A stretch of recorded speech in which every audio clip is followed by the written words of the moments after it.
Today there are a lot of updates from the Kharkiv direction. The situation in Vovchansk remains highly volatile, as the armed forces of Ukraine have launched significant counterattacks on different vectors within the city.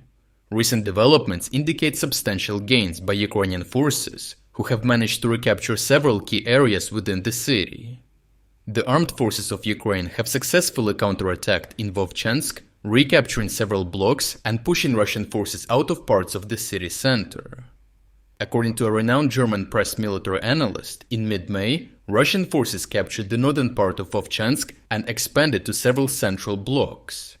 However, recent Ukrainian advancements have reduced the Russian control to approximately a quarter of the city, down from nearly half just days ago. Remarkably, the recaptured areas are located mainly in three areas. That is just west of the Citadel, a bit further south close to the aggregate plant, and in the easternmost area of the city, where the Ukrainians are pushing strongly to the north.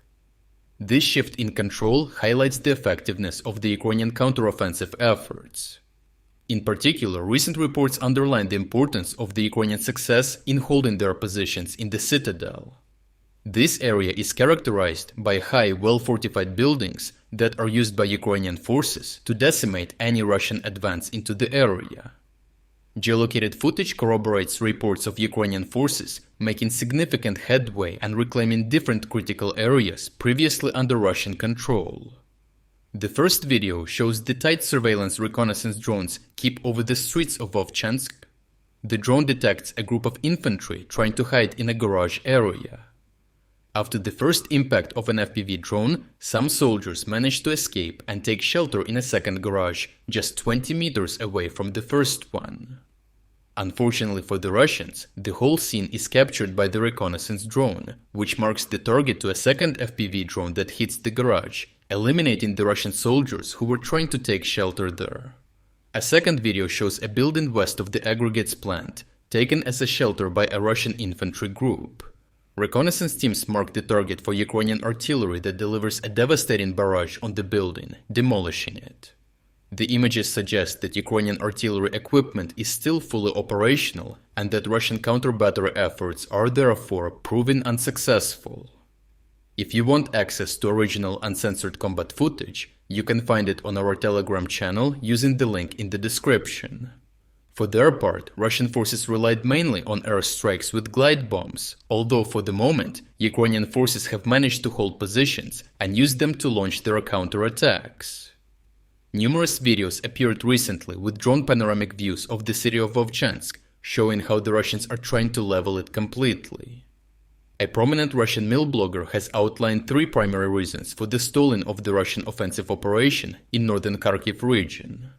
Firstly, Russian forces have struggled to isolate the battlefield effectively, failing at disrupting Ukrainian logistic efforts.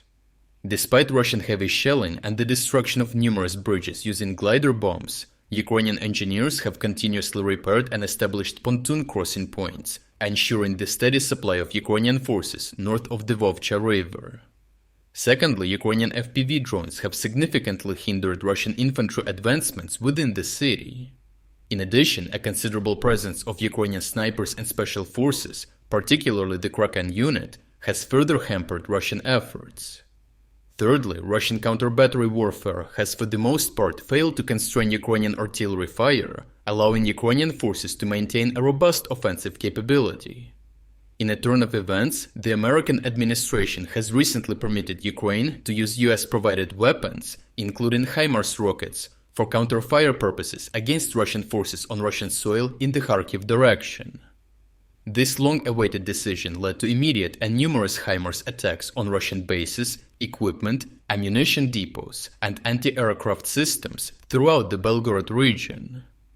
These strikes have significantly undermined the logistics of the attacking forces in the Liptsy and Vovchansk directions. But Ukrainian forces not only leveraged American systems to target Russian logistics. Recent geolocated footage showed a Russian convoy making the critical mistake of driving in a close-range column near the Sumy region border. The convoy was quickly detected and attacked by numerous FPV drones.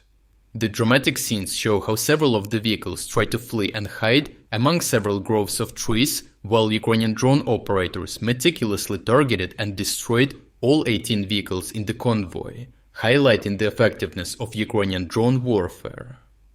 The original uncensored video of this operation can be found on our Telegram channel as well. Russian forces find themselves in a precarious situation in the Vovchansk direction. What began as a diversionary offensive intended to stretch Ukrainian forces and to create and maintain a buffer zone north of the Vovcha river has turned into a defensive struggle. Russian forces are now suffering significant logistical disruptions and losing positions to Ukrainian counteroffensives.